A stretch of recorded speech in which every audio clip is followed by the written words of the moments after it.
राजधानी दिल्ली। रात के 12 बजे थे। रात का सन्नाटा। और अचानक दिल्ली, मुंबई, नागपुर में चारों ओर फोन की घंटियां बज उठी।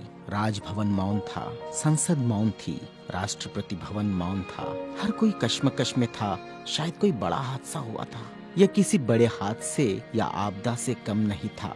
कोई अचानक हमें छोड़कर चला गया था, जिसके जाने से करोड़ों लोग दुख भरे आंसुओं से विलाप कर रहे थे।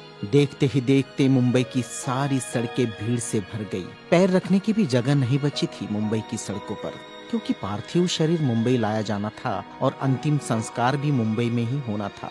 नागपुर, कानपुर, दिल्ली, चेन्नई, मद्रास, बेंगलोर, पुणे, नासिक और पूरे देश से मुंबई आने वाली रेलगाड़ियों और बसों में बैठने को जगह नहीं थी। सब जल्द से जल्द मुंबई पहुंचना चाहते थे और देखते ही देखते अरब सागर वाली मुंबई जनसागर से भर गई। कौन था यह शख्स जिसके अंतिम दर्शन की लालसा में जन सैलाब रोते बिलखते मुंबई की ओर बढ़ रहा था? देश में यह पहला प्रसंग था जब बड़े बुजुर्ग छोटे छोटे बच्चों जैसे छाती पीट पीट कर रो रहे थे। महिलाएं आक्रोश कर रही थी और कह रही थी, मेरे पिता चले गए, अब कौन है हमारा यहाँ। चंदन की चिता पर जब उसे रखा गया तो लाखों दिल रुदन से जल रहे थे। अरब सागर अपनी लहरों के साथ किनारों पर थपकता और लौट जाता, फिर थपकता, फिर लौट जाता। शायद अंतिम दर्शन के लिए वह भी जोर लगा रहा था। चिता जली और करोड़ों लोगों की आंखें बरसने लगी। किसके लिए बरस रही थी ये आंखें? कौन था इन सब का पिता? किसकी जलती चिता को देखकर जल रहे थे करोड़ों दिलों के अग्निकुंड? कौन था यह जो छोड़ गया था इनके दिलों में आंधिया? कौन था वह जिसके नाम मात्र लेने से गरज उठती थी बिजलियां, मन से मस्तिष्क तक दौड़ जाता था ऊर्जा का प्रवाह? कौन था वह शख्स जिसने छीन लिए थे खाली कासे इनके हाथों से और थमा दी थी कलम लिखने के लिए एक नया इतिहास? आंखों में बसा दिए थे नए सपने, ओठों पर सजा दिए थे नए तराने, धमनियों से प्रवाहित किया था स्वाभिमान अभिमान को, दास्यता की जंजीरें तोड़ने के लिए दिया प्रज्ञा का शस्त्र। चिता जल रही थी अरब सागर के किनारे और देश के हर गांव के किनारे में जल रहा था एक स्मशान। हर एक शख्स की आंखों में और दिल में भी, जो नहीं पहुंच सका था अरब सागर के किनारे, एक टक देख रहा था वह उसकी प्रतिमा या गांव के उस झंडे को जिसमें नीला चक्र लहरा रहा था। क्या बैठा था भूख प्यास भूल कर अपने समूह के साथ उस जगह जिसे वो बुद्ध विहार कहता था? क्यों गांव शहर में सारे समूह भूखे प्यासे बैठे थे उसकी चिता की आग ठंडी होने का इंतजार करते हुए? कौन सी आग थी जो वह लगाकर चला गया था? क्या विद्रोह की आग थी या थी वह संघर्ष की आग? भूखे नंगे बदनों को कपड़ों से ढकने की थी आग? असमानता की धज्जियां उड़ाकर समानता प्रस्थापित करने की आग? चवदार तालाब पर जलाई हुई आग अब बुझने का नाम नहीं ले रही थी। धू धू जलती मनुस्मृति धुएं के साथ खत्म हुई थी। क्या यह वह आग थी जो जलाकर चला गया था वह? सारे ज्ञानपीठ, स्कूल, कॉलेज मरुभूमि जैसे लग रहे थे। युवा युवतियों की कलकलाहट आज मौन थी। जिन्होंने हाथ में कलम थमाई, शिक्षा का महत्व समझाया, जीने का मकसद दिया, राष्ट्र प्रेम की ओतप्रोत भावना जगाई, वह युगंधर, वह प्रज्ञा सूर्य काल के कपाल से ढल गया था।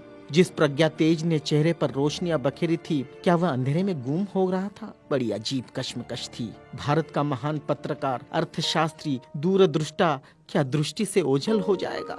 सारे मिलों पर ऐसा लग रहा था जैसे हड़ताल चल रही हो। सुबह शाम आवाज देकर जगाने वाली धुआं भरी चिमनियां भी आज चुपचाप थी। खेतों में हल नहीं चला पाया किसान। क्यों? सारे ऑफिस, सारे कोर्ट, सारी कचहरियां सूनी हो गई, जैसे सुना हो जाता है बेटी के विदा होने के बाद बाप का आंगन। सारे खेतीहर मजदूर, किसान असमंजस में थे। ये क्या हुआ? उनके सिर का छत्र छीन गया। वह जो चंदन की चिता पर जल रहा है, उसने ही तो जलाई थी जबरान जोत। मजदूर आंदोलन का वही तो था आधुनिक भारत में मसीहा। सारी मिलों पर होती थी जो हड़तालें, आंदोलन अपने अधिकारों के लिए, उसकी प्रेरणा भी तो वही था जिसने मजदूरों को अपना स्वतंत्र पक्ष दिया और संविधान में लिख दी वह सभी बातें जिन्होंने किसानों, खेतीहारों, मजदूरों के जीवन में खुशियां बखेरी थी। इधर नागपुर की दीक्षा भूमि पर मातम पसरा था। लोगों की चीखें सुनाई दे रही थी, बाबा चले गए, हमारे बाबा चले गए। आधुनिक भारत का वह सपुत्र है जिसने भारत में लोकतंत्र का बीजारोपण किया था, जिसने भारत के संविधान को रचकर भारत को लोकतांत्रिक गणराज्य बनाया था, हर नागरिक को समानता, स्वतंत्रता और न्याय का अधिकार दिया था, वोट देने का अधिकार देकर देश का मालिक बनाया था।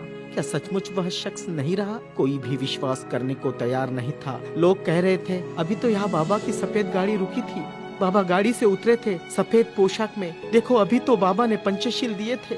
22 प्रतिज्ञाओं की गूंज अभी आसमान में ही तो गूंज रही थी। वो गूंज शांत होने से पहले बाबा शांत नहीं हो सकते। भारत के इतिहास ने नई करवट ली थी। जनसैलाब मुंबई की सड़कों पर बह रहा था। भारतीय संस्कृति में तुच्छ कहलाने वाली नारी, जिसे हिंदू कोड बिल का सहारा बाबा ने देना चाहा और फिर संविधान में उसके हक आरक्षित किए, ऐसी माँ बहनें लाखों की तादाद में स्मशान भूमि पर थी। यह भारतीय सड़ी गली धर्म परंपराओं के मुंह पर एक जोरदार तमाचा था, क्योंकि जिन महिलाओं को स्मशान जाने का अधिकार भी नहीं दिया, ऐसी 3 लाख महिलाएं बाबा के अंतिम दर्शन को पहुंची थी, जो अपने आप में एक विश्व विक्रम था। भारत का यह युगंधर, संविधान निर्माता, प्रज्ञा तेज, प्रज्ञा सूर्य, महासूर्य, कल्प पुरुष नव भारत को नवचेतना देकर चला गया।